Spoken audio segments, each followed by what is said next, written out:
ver el diálisis peritoneal.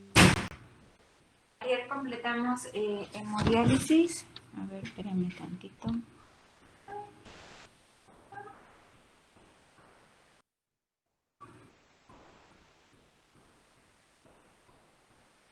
Okay, entonces la diálisis peritoneal, en esta voy a encontrar, son técnicas de tratamiento sustitutivo que en lugar de usar la membrana que utilizamos en el caso de la hemodiálisis con el filtro, en esta vamos a utilizar la membrana peritoneal.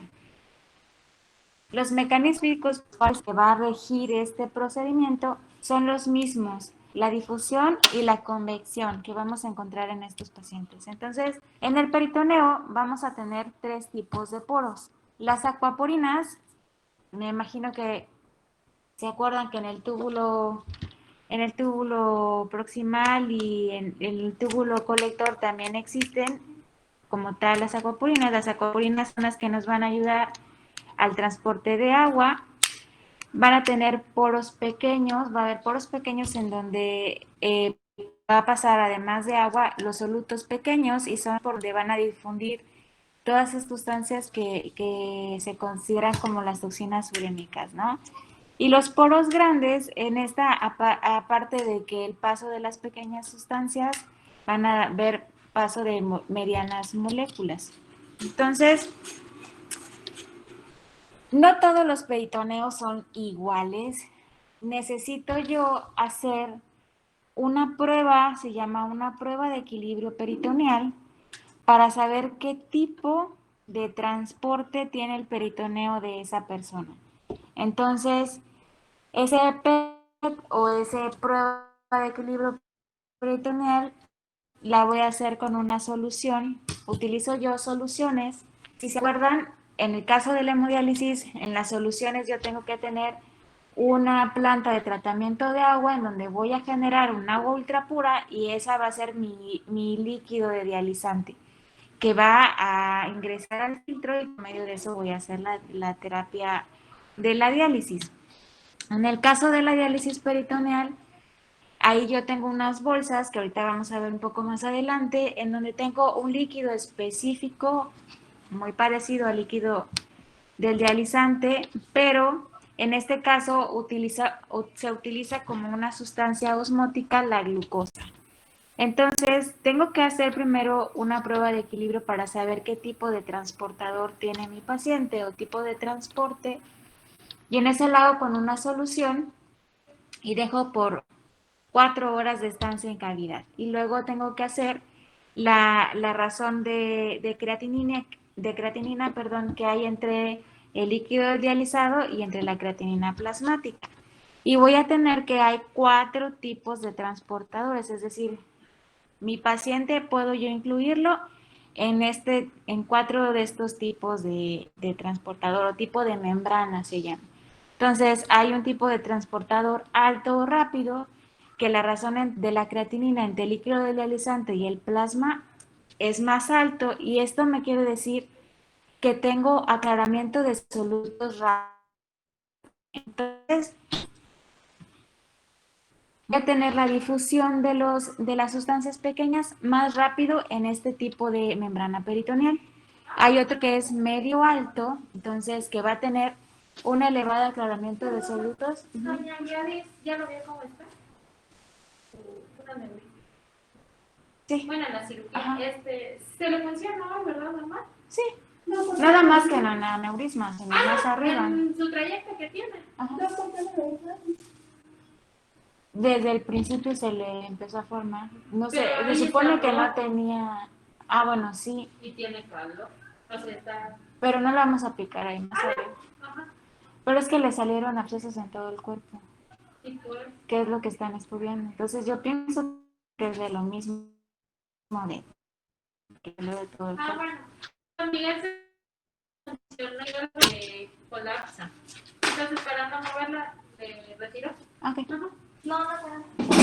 Tengo otra que es su tipo transportador medio bajo, en el que voy a tener un aclaramiento de solutos adecuado, pero no tan alto como como en el primer transportador.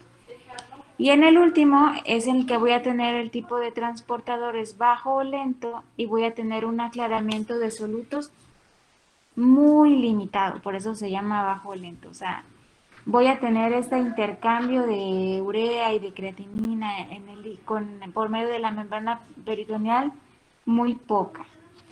Y si ustedes se dan aquí cuenta en donde me dice volumen de drenado, es la ultrafiltración o la cantidad de líquido que va a sacar el paciente. En el caso de que sea un transportador alto, va a tener un volumen de drenado bajo, o sea, no me va a sacar tanto líquido. El medio alto, igual, un poco bajo. Medio bajo va a tener un poquito más de depuración o de ultrafiltración. Y el bajo lento tiene un poquito de aclaramiento de solutos, pero tiene un alto recambio o mucha ultrafiltración en estos pacientes. Entonces, van a haber dos tipos de diálisis peritoneal, la DPCA y la DPA. Ahorita vamos a ver. La DPCA, yo hago cambios de solución durante todo el día, por lo general 4 cambios en el día, y la DPA es la en la que utilizo una máquina con una solución más grande y yo dializo por las noches a mi paciente. Entonces, las indicaciones de la diálisis peritoneal, obviamente si, como les comentaba ayer, la preferencia del paciente también, que tenga yo problemas de acceso vascular, es decir, que mis pacientes no tengan buenos vasos o que ya no tengan vasos como tal para poner un acceso vascular para la hemodiálisis.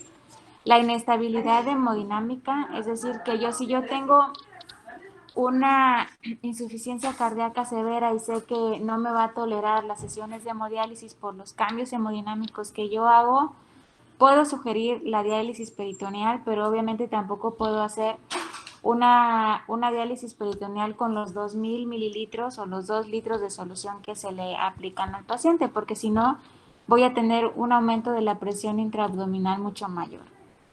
Si no puedo ponerle anticoagulantes a mi paciente, puedo utilizar mejor la diálisis peritoneal, que en esta modalidad no la voy a utilizar. En los niños es la modalidad ideal inicial para ellos. Lejano centro de diálisis, es decir, como les decía en la hemodiálisis, pues tienen que viajar a un lugar en donde pueda realizarse la hemodiálisis y aquí, en este caso, lo pueden hacer en su domicilio y no hay tanto problema. Y los ancianos, pues como en soporte familiar, porque si no tienen un soporte, o sea, alguien que los pueda ayudar a dializarse, igual a los pacientes que no ven o ya perdieron la vista, es importante que tengan apoyo familiar para que puedan dializarse, porque si no, pues es muy difícil que ellos se lo hagan solitos, ¿no? Sería imposible. Las contraindicaciones, es decir, que no tengamos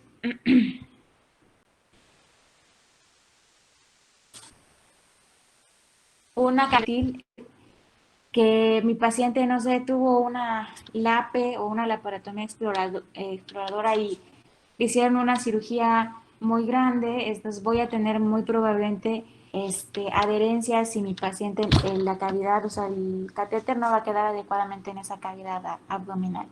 Si tenemos neoplasias intraabdominales, obviamente está contraindicado. Estomas abdominales con los pacientes que tienen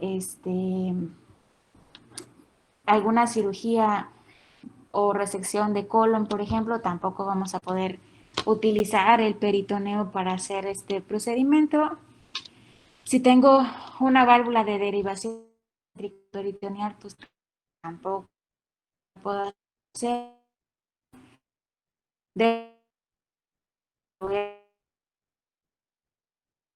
Ya les pusieron, por ejemplo, o les hicieron plastía abdominal y les pusieron malla, pero volvieron a recidivar, o que las gigantes por lo general casi nunca se corrigen adecuadamente. Esas pues no les puedo poner porque tendrían mucha presión intraabdominal.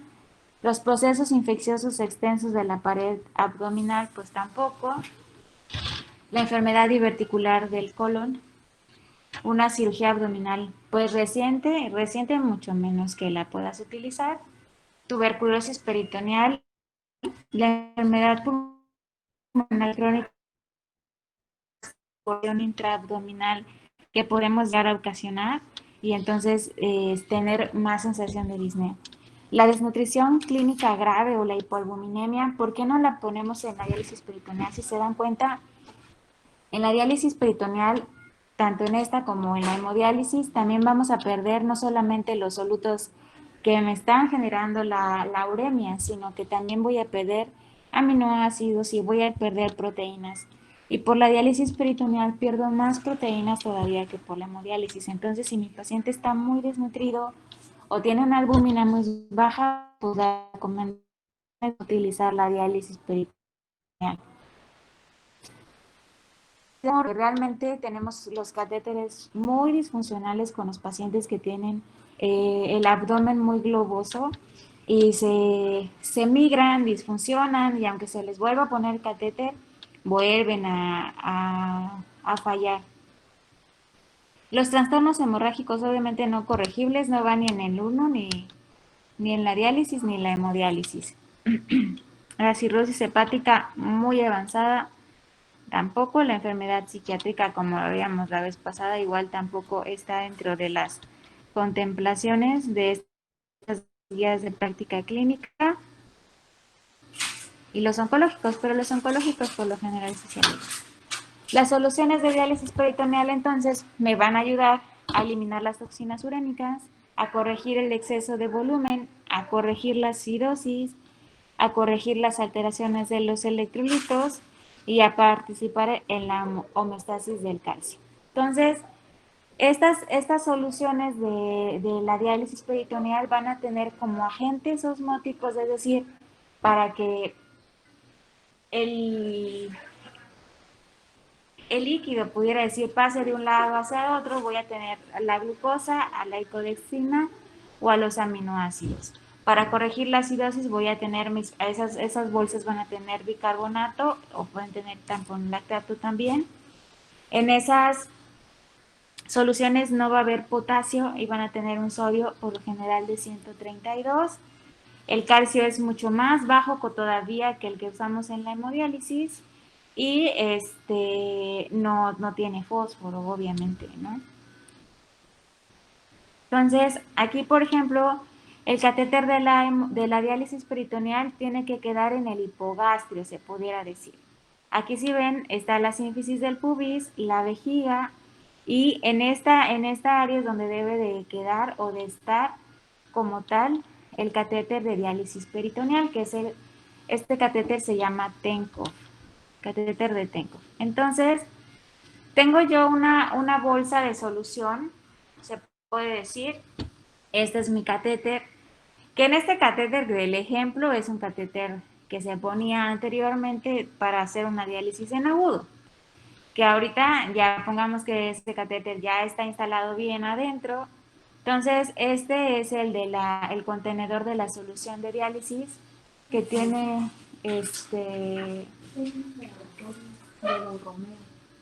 ok, ahorita listo. Gracias. Y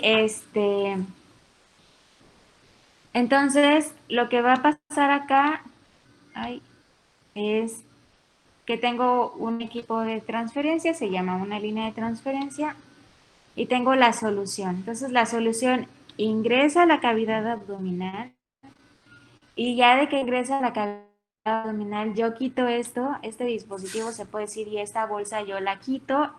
El paciente solo se queda con esta línea de transferencia, se puede decir, y el catéter obviamente adentro. Y ya cuando pasan 4 horas o 6 horas, dependiendo la indicación que tengan de la diálisis peritoneal, entonces el paciente después conecta hacia una bolsa que está vacía, la abre y la drena. En sí es como está en esta. Las bolsas se llaman bolsas gemelas, es decir, vienen dos bolsas, una llena de líquido y una vacía. Entonces, aquí cuando tenemos el catéter adentro del paciente, la línea de transferencia y las bolsas gemelas. Entonces, aquí lo que pasa es de que abro yo la línea de conecto la bolsa gemela, después abro primero esta bolsa para que el líquido que tenga mi paciente lo drene primero. Después de que drenó el líquido, que ya salió el líquido que tenía en el abdomen, entonces cierro esta y abro esta bolsa de acá arriba para que este líquido drene hacia la cavidad abdominal y entonces es donde se va a quedar este líquido como tal durante 4 o 6 horas para hacer ese proceso, como veíamos, de la difusión y de la convección y el intercambio de las sustancias con el peritoneo, es decir, con la membrana peritoneal y los vasos sanguíneos de la membrana peritoneal. Este es igual, es lo mismo como habíamos visto, y aquí están los capilares sanguíneos, se puede decir, o los capilares que va a haber en la membrana del peritoneo, y a través de los poros vamos a hacer el intercambio. Y de este lado va a estar el líquido de dializante. El líquido de dializante va a tener como tal glucosa para jalar líquido hacia el lado del líquido dializante y también para jalar solutos. ¿Puede pasar la glucosa del líquido dializante al torrente sanguíneo? Sí. Y a veces estos pacientes pueden llegar a tener descontrol glucémico en el caso de que sean diabéticos. Para eso ya se tendrían que ajustar las dosis de la insulina o poner o disminuir un poco las bolsas de acuerdo a los tipos de bolsas o 3 tipos de solución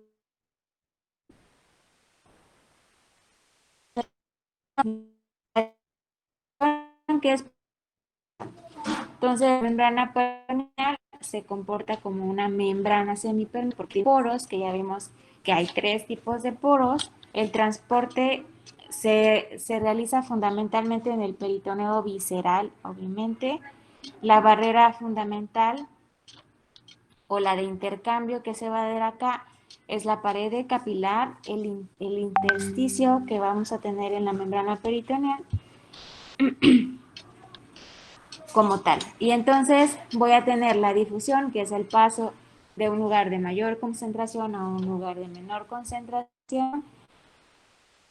Y obviamente en el vaso sanguíneo voy a tener una mayor concentración de urea, por ejemplo, y en el líquido dializante no. Entonces van a pasar todas estas sustancias y también va a pasar, aparte de eso, la convección, la ultrafiltración va a tener.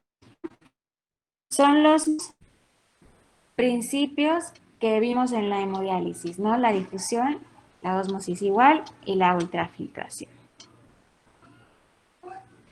Aquí la ultrafiltración o la pérdida de líquido va a estar influida por otras cosas que no tenemos en todo el hemodiálisis.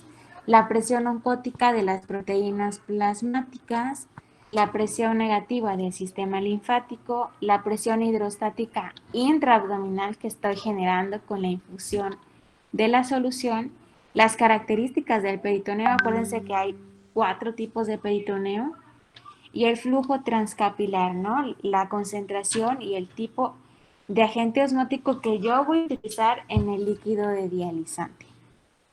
Entonces, por lo general en las acuaporinas y en los poros pequeños es lo que más utilizamos como para sacar todas esas toxinas que nosotros tenemos, pero si ven por los poros grandes puedo perder albúmina. O principalmente, como les decía, hay 3 tipos de opciones. Las bolsas de DPCA son por lo general, las que utilizamos aquí en México son de 2,000 mililitros y las bolsas de DPA automatizadas son de 6,000 mililitros, o sea, de 6 litros. Las concentraciones de agua y de glucosa y de la osmolaridad que van a tener estas bolsas van a depender del tipo de transportador que tenga el paciente y es como ustedes van a ir ajustando por la terapia de la diálisis peritoneal.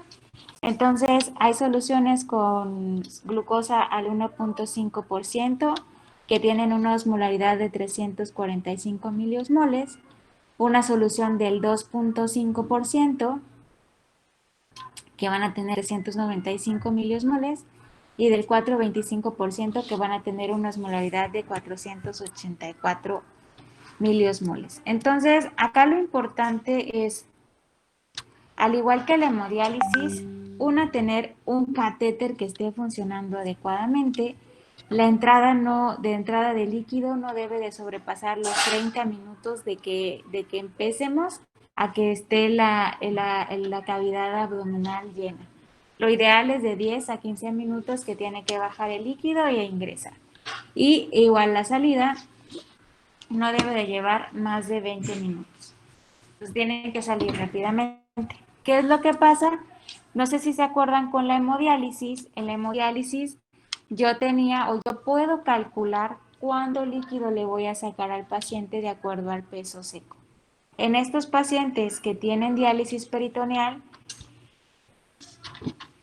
tengo que tomar en cuenta y tengo que hacer balances diarios con la cantidad de líquido que ingresa, la cantidad de líquido que sale, la cantidad de orina que tiene mi paciente todos los días, para saber cuánto está ultrafiltrando todos los días. Lo ideal es que un paciente con diálisis peritoneal tenga la ultrafiltración de 1 litro cada 24 horas para poder tener una buena cantidad de ultrafiltración. Es decir, si a mi paciente le entran 2.000 mililitros de la bolsa gemela y cuando voy a hacer el recambio le salen 2.200, bueno, mi ganancia o la ultrafiltración son de 200 mililitros, ¿no?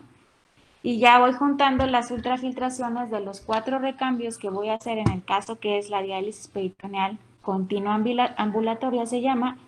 En el caso de la diálisis peritoneal automatizada, en la que es una máquina en donde ponemos las soluciones que son de 6 litros, el paciente se conecta solamente una vez y la máquina va haciendo los recambios de acuerdo a la programación que nosotros dejemos. Y ahí la máquina solita te dice cuánto sacó al final de ultrafiltración en el día. Entonces, eso es un poco diferente, se puede decir. ¿Dudas hasta ahora?